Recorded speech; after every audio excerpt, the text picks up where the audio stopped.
In the last video, we talked about the process of evaluating an anomaly detection algorithm, and there we started to use some label data with examples that we knew were either anomalous or not anomalous, with y equals 1 or y equals 0.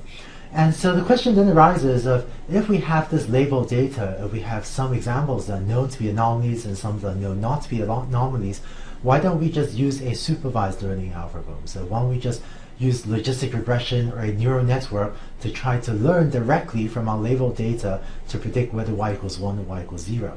In this video, I'll try to share with you some of the thinking and some guidelines for when you should probably use an anomaly detection algorithm and when it might be more fruitful to consider using a supervised learning algorithm.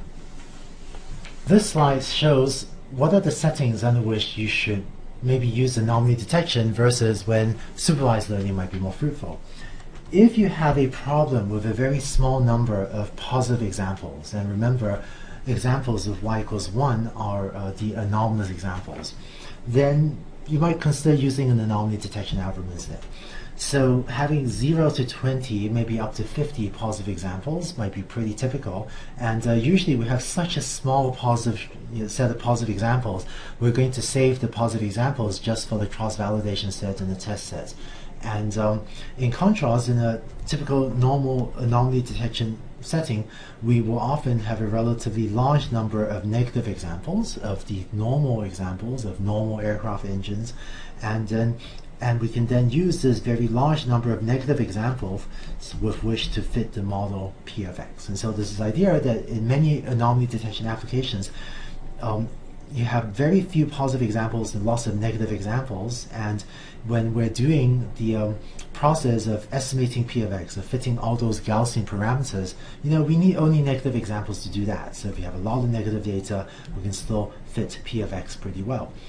In contrast, for supervised learning, more typically we would have a reasonably large number of both positive and negative examples. And so this is one way to look at your problem and decide if you should use an anomaly detection algorithm or a supervised learning algorithm. Here's another way that people often think about anomaly detection algorithms. So for anomaly detection applications, often there are many different types of anomalies. So think about aircraft engines. There are so many different ways for aircraft engines to go wrong, right? There's so many things that could go wrong that could break in an aircraft engine. And so if that's the case, and if you have a pretty small set of positive examples, then it can be hard for an algorithm, difficult for an algorithm, to learn from your small set of positive examples what the anomalies look like. And in particular, future anomalies may look nothing like the ones you've seen so far. So maybe in your set of positive examples, maybe you've seen 5 or 10 or 20 different ways that an aircraft engine could go wrong. But maybe tomorrow you need to detect a totally new set, a totally new type of anomaly, a totally new way for an aircraft engine to be broken that you've just never seen before. And if that's the case, then it might be more promising to just model the negative examples with this sort of a Gaussian model P of X, rather than try too hard to model the positive examples, because tomorrow's anomaly may be nothing like the ones you've seen so far. In contrast, in some other problems, you have enough positive examples for an algorithm to get a sense of what the positive examples are like. And in particular, if you think that future positive examples are likely to be similar to ones in the training set, then in that setting, it might be more reasonable to have a supervised learning algorithm that looks at a lot of positive examples, looks at a lot of negative examples, and uses that to try to distinguish between positives and negatives. So hopefully this gives you a sense of, if you have a specific problem, should you think about using an anomaly detection algorithm or a supervised learning algorithm.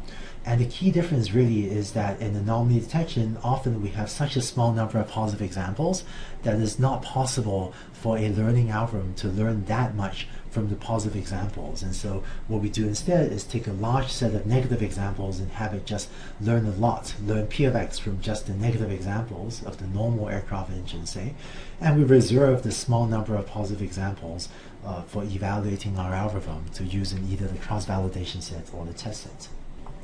And just as a side comment about this many different types of anomalies, in some earlier videos we talked about the email spam examples. In those examples, there are actually many different types of spam email, right? The spam email that's trying to sell you things, spam email trying to steal your passwords, it's called phishing emails, and many different types of spam emails.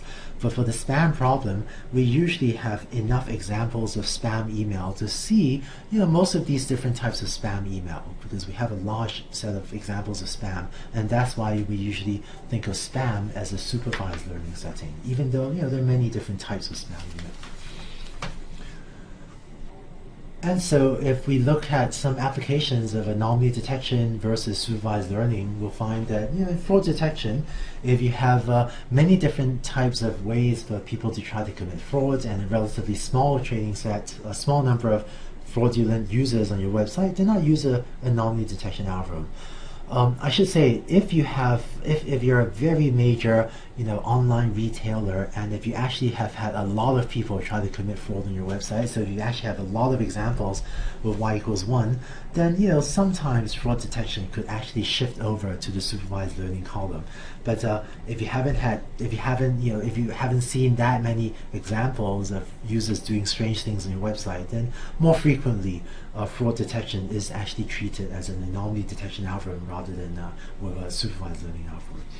Other examples, we talked about manufacturing already. Hopefully you've seen more normal examples and not that many anomalies. But if again, for some manufacturing processes, if you're manufacturing very large volumes and if you've seen a lot of bad examples, maybe manufacturing could shift to the supervised learning column as well. But if you haven't seen that many bad examples of your own products, then I do this anomaly detection. Monitoring machines in the data center, again, similar sorts of arguments apply. Whereas email spam classification, weather prediction, and classifying cancers, if you have equal numbers of positive and negative examples, or if you have many examples of your positive and your negative examples, then we would tend to treat all of these as supervised learning problems. So hopefully that gives you a sense of what are the properties of a learning problem that would cause you to treat it as an anomaly detection problem versus a supervised learning problem. And for many of the problems that are faced by various technology companies and so on, we actually are in these settings where we have very few or sometimes zero positive training examples. Maybe there's so many different types of anomalies, we've never seen them before. And for those sorts of problems, very often the algorithm that is used is an anomaly detection algorithm.